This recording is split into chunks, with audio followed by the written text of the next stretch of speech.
Kaya karamihan sa ating mga OFW tumatanda na talaga sa abroad. Yung iba, senior citizen na, ayaw pa rin mag-for good.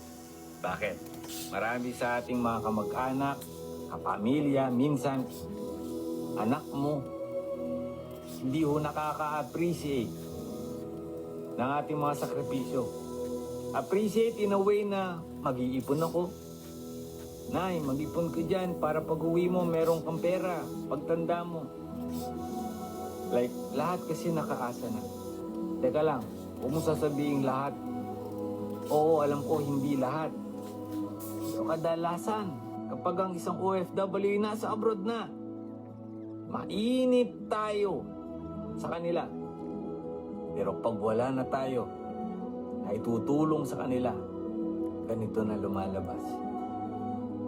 Tumanda ka na sa abroad, wala ka man lang naiipon. E paano makakaipon kung lahat kayo nakasandal sa kanya? Diba?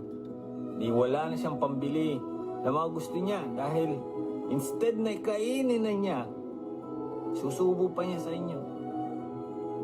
Pahalagahan niyo yung mga pamilya niyo. Pahalagahan niyo yung magulang niyong OFW. Dahil hindi habang buhay OFW yan.